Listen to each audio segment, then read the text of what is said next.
안녕하세요. 요즘은 자신도 교회를 다니고 크리스찬이라고 하면서 교회가 어려운 일을 당하거나 같은 믿음의 형제 자매들이 세상 사람들의 비난을 받거나 힘든 일을 당하는 것을 보면서 세상 사람들과 똑같이 그들을 비난하는 교회 다니는 사람들이 많은 것 같습니다. 때론 하나님께 저런 교회, 저런 목사, 저런 성도들은 천벌을 받게 해달라고 이야기하는 교회 다니는 사람들도 있는 것 같습니다. 믿지 않거나 믿는 사람들 그 누가 보아도 마땅히 벌을 받아야 하고 받고 있는 누군가가 있을 때 과연 정말 믿음의 사람이라면 어떤 모습, 어떤 마음을 가져야 하는지 오늘 설교 말씀을 통해서 함께 깨닫고자 이 영상을 올립니다. 여러분의 삶 속에 조금이나마 도움이 되는 영상이 되기를 바랍니다. 감사합니다.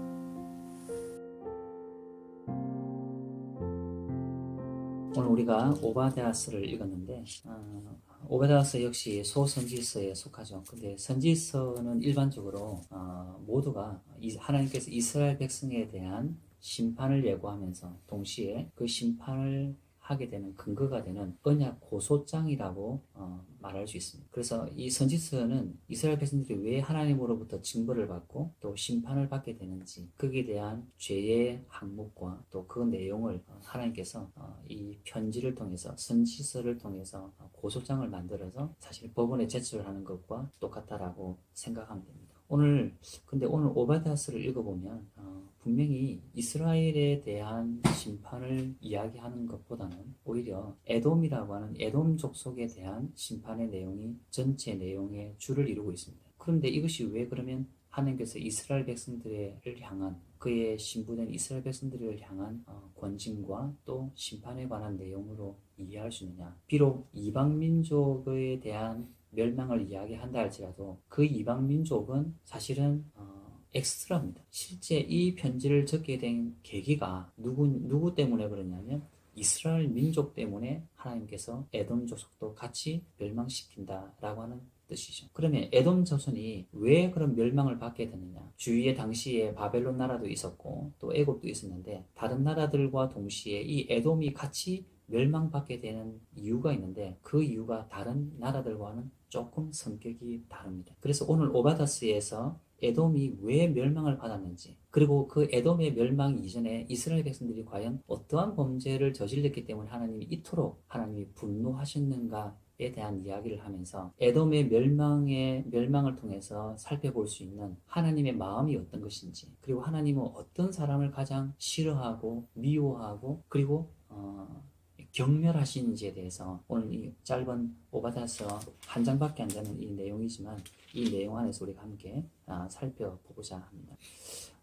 에돔에 대한 멸망 그리고 이스라엘의 심판 이스라엘에 대한 심판. 이스라엘은 궁극적으로는 지금 이 오바댜서가 쓰여진 시기가 남유다가 멸망했던 BC 586년 에서 555년 사이 에돔이 멸망한 553년 사이에 일어났던 일들 속에서 이 오바댜서가 써졌다고 봅니다. 그래서 북이스라엘이 BC 722년에 멸망하고 남유다가 BC 586년에 멸망하게 되는데 이 오바댜서는 남유다가 멸망했던 그 시기를 지금 보고 그때의 이 에돔이라는 족속이 이스라엘이 멸망해가는 그 과정 속에서 어떤 일익을 담당하죠. 어떤 역할을 담당하게 되는데 그 역할이 하나님 보시기에 굉장히 악한 행동이었음을 보여주고 있습니다. 그래서 그 악한 행동에 대해서 하나님께서 에돔에 대해서는 특별하게 정말 뼈 하나도 추리지 않을 만큼 마치 어떤 미숫가루가 있는데 그 미숫가루를 물에 타서 쑥 마셔서 완전히 없애버리는 것처럼 내가 에돔 족속을 그렇게 완전 씨를 말라 버릴 만큼 내가 그렇게 갈아 마시겠다. 그렇게 내가 심판하겠다라고 하는 내용이 오늘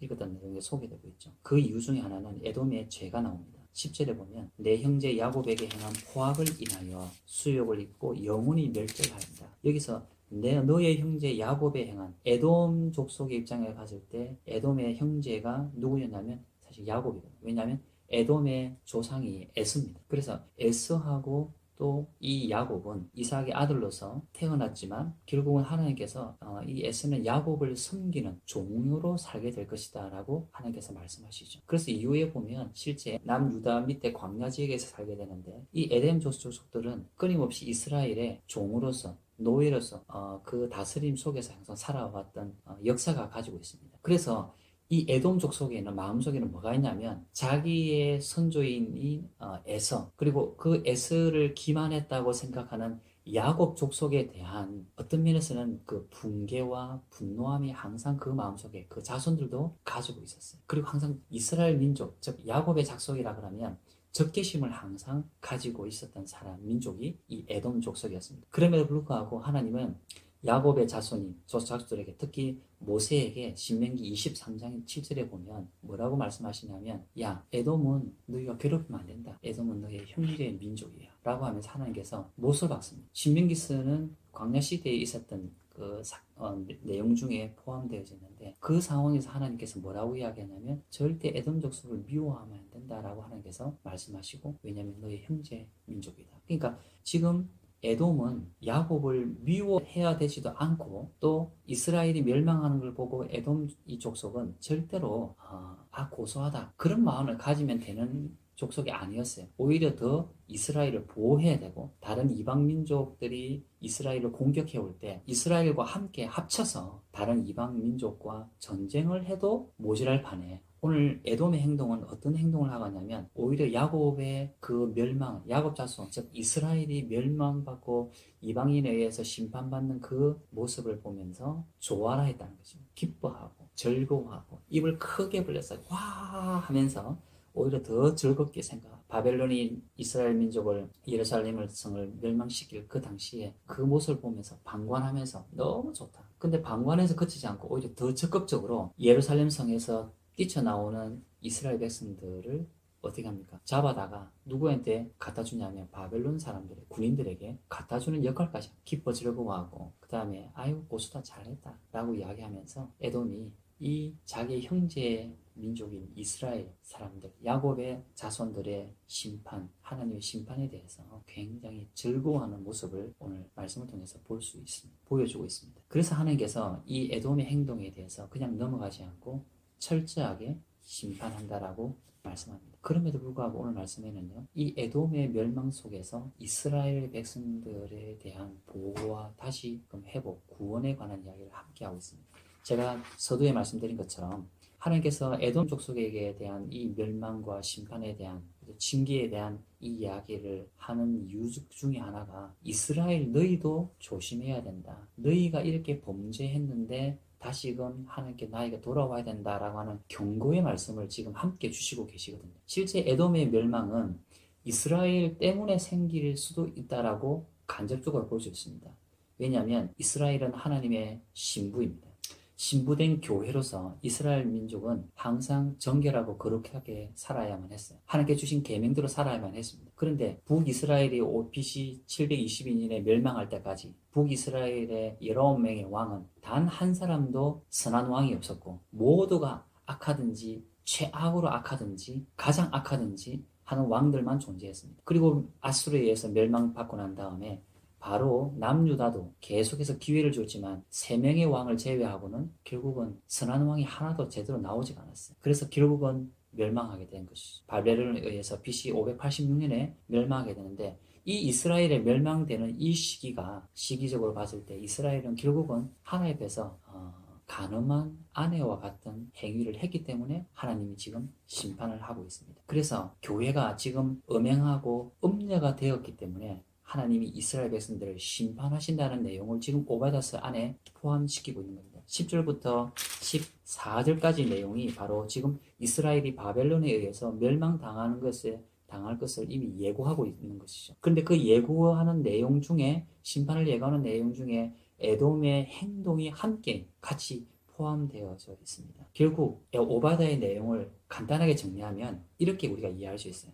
남편이 있고 아내가 있는데 아내가 바람을 피웠습니다. 가능한 거죠. 바람을 피웠는데 남편이 생각할 때 이 바람 핀 아내를 버리는 게 아니라 되돌리고 회복시키려고 하기 위해서 어떤 일을 하냐면 돈을 주고 깡패를 데리고 옵니다. 그리고 그 깡패에게 돈을 주면서 내 아내가 지금 누구하고 바람 폈는데 이 바람 핀 것을 좀 잡아줘야 되겠다. 당신 손 좀 봐주라. 라고 하면서 돈을 주면서 깡패에게 돈을 주면서 남편이 부탁을 하게 되죠. 남편은 숨어 있습니다. 드러나 있는 것은 깡패가 드러나고 그 바람핀 아내에게 다가가서 막 아내를 때립니다. 그래서 혼내면서 때리고 혼내면서 절대 바람 피지 말아야 된다라고 경고하는 것이죠. 그런데 깡패가 와서 아내를 때리고 하는 걸 보는데 그 집에 종이 있었는데 그 종이 옆에서 싹 보고 있으니까 너무 고소한 거예요. 그 아내가 깡패에게 맞는 그 모습 그리고 윽박당하는 그 모습을 보면서 너무 고소하고 아주 화통하는 너무 흔쾌한 기분이 드는 거예요. 그러면서 동시에 지켜만 보지 않고 어떻게 하냐면 그 깡패가 지금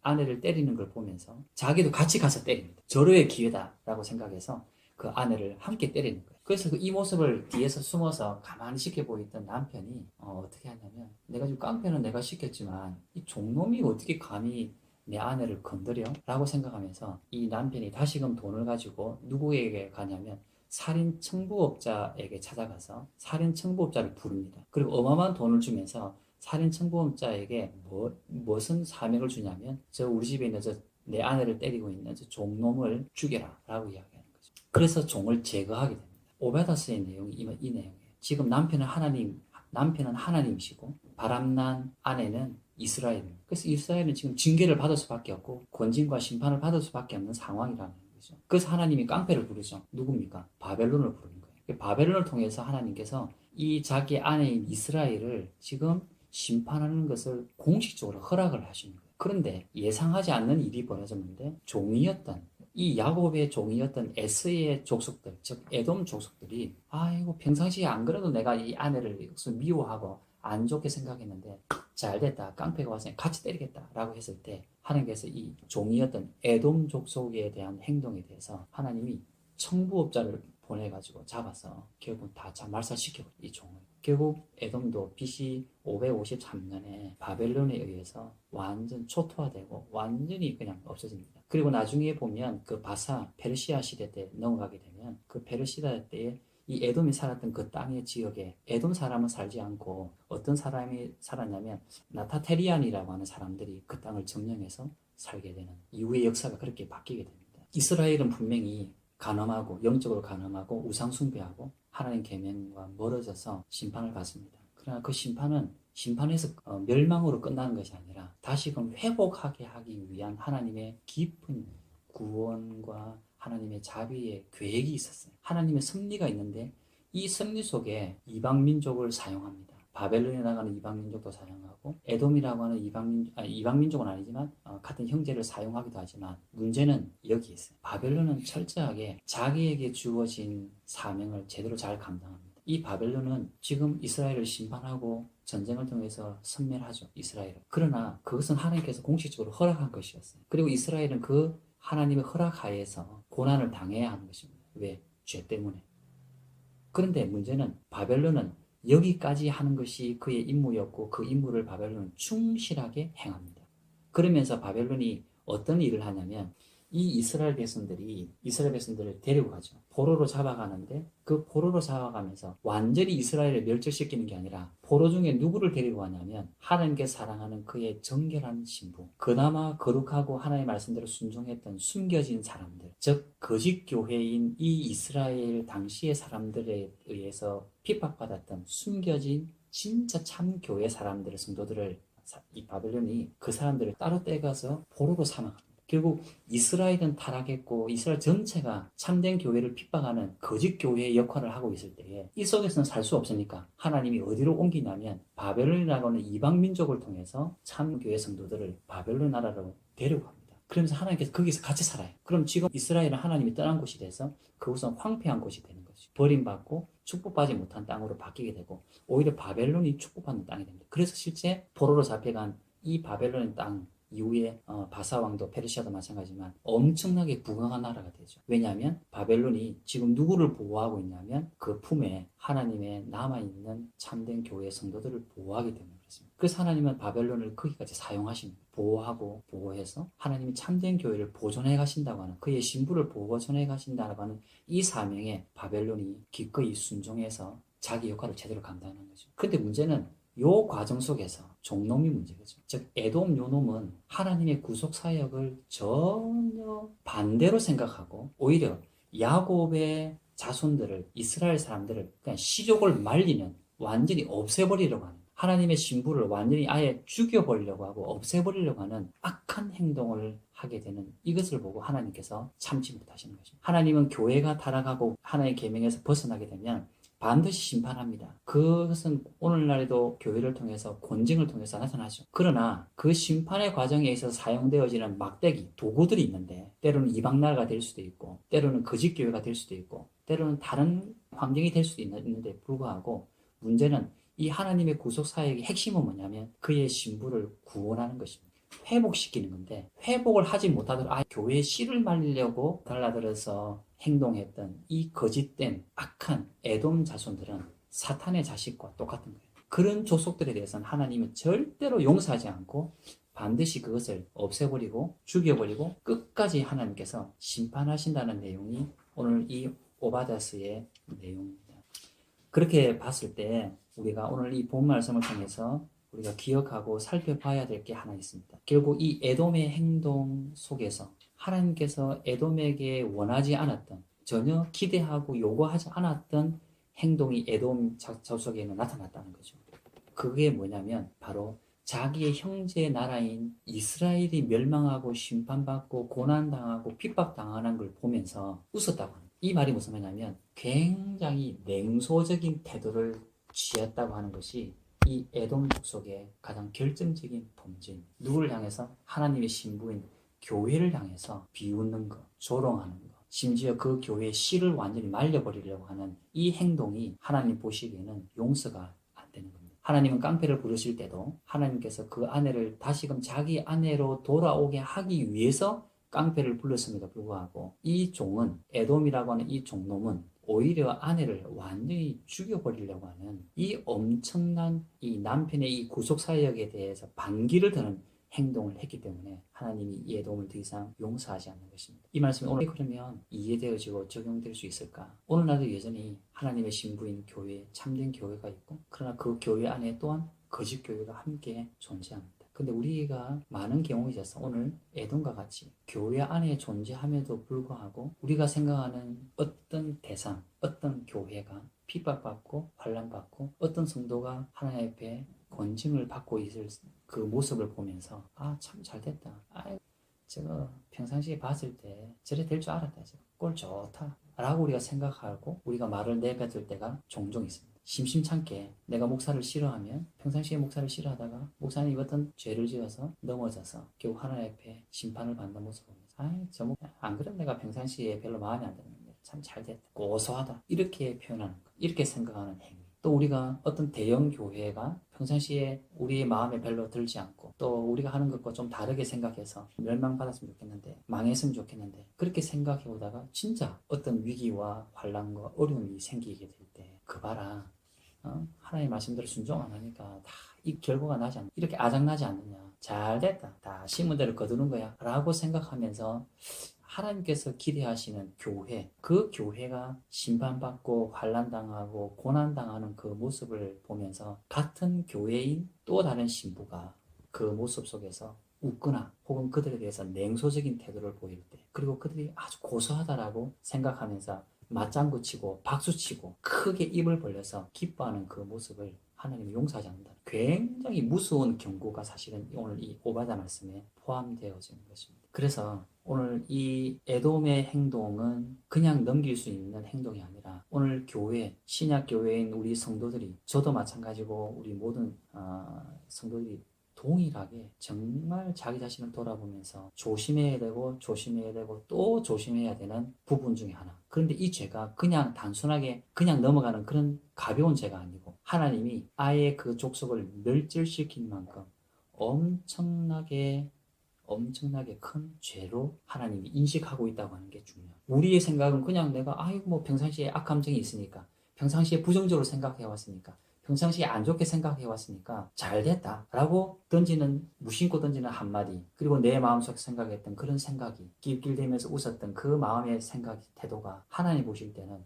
용서가 안 된다. 왜? 하나님은 그 성도와 그 교회가 그렇게 고통받고 환난받는 것을 통해서 멸망받게 하기 위한 것이 아니라 내가 그것을 통해서 이 교회를 나의 거룩한 신부로 돌이키게 하기 위한 의도가 있었는데 불구하고 네가 감히 나의 구원 사역에 조롱을 하냐라고 하나님 생각하신다. 우리가 지난번 설교 때도 이야기한 것처럼 민수기 20장에 보면 40년 광야 생활을 하고 난 다음에 마지막 가나안 땅이 바로 앞에 딱 있었을 때에 이스라엘 백성들이 물이 없다고 불평할 때에 레비딘 광야에서 모세가 하나님의 명령에 따라서 지팡이로 반석을 때리죠. 근데 반석을 가리키라고 이야기했는데 두 번이나 세게 치면서 열받아서 쳤을 때에 하나님이 모세와 아론을 그렇게 사랑하고 그렇게 존귀하게 여겼던 모세와 아론을 가나안 땅에 못 들어가게끔 사실은 권징을 합니다. 이 권징하는 이유가 다른 게 아니라 사실 잘못한 건 이스라엘 백성이죠. 불평한 건 이스라엘 백성이고 죄를 지은 건 이스라엘 백성인데 오히려 그 죄의 값이 더 크게 받은 사람은 누구냐면 모세와 아론입니다. 왜? 그 이유는 하나님께 그럼에도 불구하고 불평하는 이스라엘 백성이 있음에도 불구하고 하나님은 그 백성들을 사랑하시고 기다리시고 하고 계시는데 불구하고 하나님의 계명을 대신 수행하는, 전달하는 이 선지자인 모세와 아론이 하나님의 이 이스라엘 백성들에 대한 그 자비와 사랑과 인내하심을 알지 못하고 드러내지 못해서 자기의 의분을 드러냈던 이 모세와 아론에 대해서 하나님의 인내하심을 제대로 보여주지 못한 이 지도자에 대해서 하나님께서 엄청난 벌을 내리신다는 것을 우리가 민수기 20장에서도 보았던 것처럼 오늘 이 내용이 사실은 똑같습니다. 오늘 어떤 성도들 보면 분명히 저 사람은 진짜 왜 저렇게 살까? 말씀은 이렇게 이야기하는데 왜 저렇게 살지? 이해 안 가는 게 많죠? 그리고 화가 날 때도 있습니다, 솔직히. 그것 때문에 참된 교회가 핍박을 받고 참된 교회가 영향을 받으니까, 안 좋은 영향을 받으니까 사라졌으면 좋겠고 없었으면 좋겠고 그런 마음이 있을 때가 있죠. 분명히 하나님의 말씀에 반대로 행하는 행동들이 있습니다, 교회 안에, 성도들이. 그런데 그럼에도 불구하고 그들이 당한 고통과 환난 속에는 하나님의 섭리와 계획하심이 반드시 있다고 하는 걸 우리가 기억할 필요가 있습니다. 그래서 성도와 교회의 환난과 핍박, 그리고 심판, 권징 이 내려질 때 다른 교회나 혹은 성도들은 정말 조심해야 돼. 나도 저런 죄에 빠지지 아니할까 조심해야 되고 하나님 앞에 자기 자신을 돌아보면서 적대로 그것을 웃으면서 박수치면 안 된다. 오히려 더 안타까워하고 사실은 눈물을 흘리면서 내가 지은 죄는 아니지만 동일한 우리의 형제인 교회가, 동일한 우리의 믿음의 형제인 성도가 그 죄를 범한 것에 대해서 함께 아파하면서 기도해야 된다고 하는 사실이죠. 이것이 로마서에 나오는 것처럼 너희는 그리스도 안에서 서로 함께 울고 함께 웃는 성도의 거룩한 교제를 이루어가야 한다는 말씀과 동일한 말씀입니다. 오늘 교회가 범죄해서 하나님 앞에 심판을 받을 때 국가 정부에 의해서 심판을 받든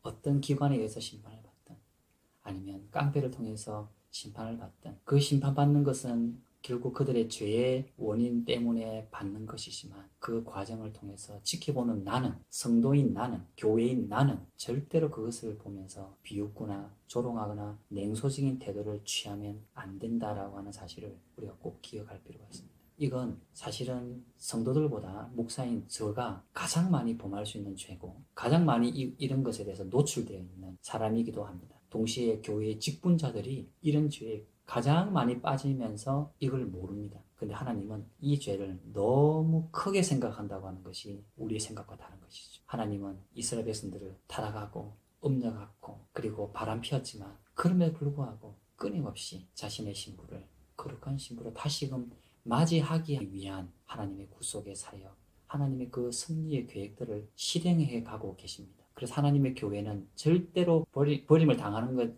것이 아니라 하나님 반드시 그 교회를 회복하신다. 그의 거룩한 신부를 회복하신다고 하는 하나님의 이 큰 자비와 사랑을 꼭 기억해야 할 것이고 내가 혹시 죄 가운데 있어서 죄 때문에 심판받고 있고 내가 환난 가운데 있다면 반드시 회개하고 주님 앞에 거룩한 신부로 돌아가야 하는 것이죠. 동시에 내가 범죄하지 않는 입장에서 범죄한 교회와 성도의 모습을 혹시 보고 있다면 그것을 즐거워하거나 그것을 기뻐하거나 오히려 그것을 더 즐기면서 악하게 굴어서 더 망해라고 채찍질하는 그런 교만한 모습이 우리 가운데 있지 않도록 우리 자신을 돌아보고 항상 주님 앞에 겸손함으로 주님의 그 구원의 계획에 내가 어떻게 순종할 수 있을 것인가를 고민하면서 근신하고 기도하면서 우리가 주님 앞에서 살아가야 할 것입니다.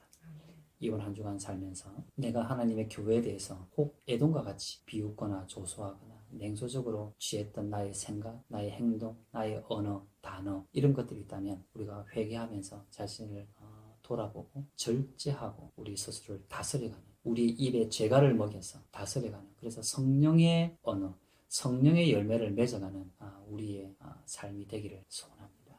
함께 기도하겠습니다.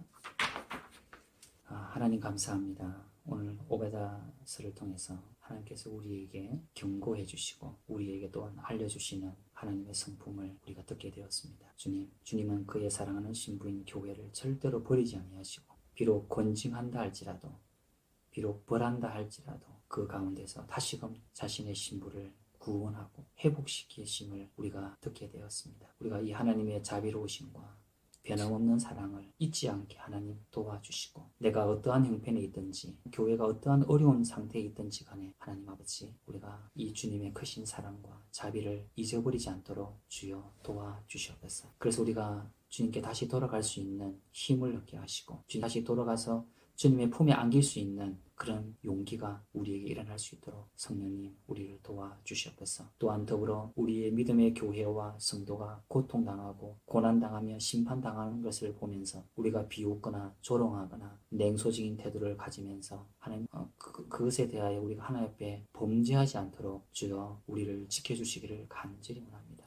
우리가 이러한 죄에 큰 죄에 빠지지 않도록 우리가 이러한 엄청난 교만의 죄에 빠지지 아니하고 우리가 이러한 하나님의 구속의 사역에 반대하는 이 일들을 행하지 않도록 주여 우리를 일깨워 주시고 우리를 다스려 주시옵소서. 이번 한 주간의 삶을 주님께 맡겨드립니다. 주님의 교회, 주님의 신부된 교회를 사랑하시는 그 하나님의 놀라우신 자비하심과 사랑을 우리가 잊지 않고 그 주님과 그 남편과 함께 아름답게 동행하는 한 주간의 삶이 되게 주여 도와주시옵소서. 감사를 드리며 사랑하는 예수님의 이름으로 기도드립니다. 아멘.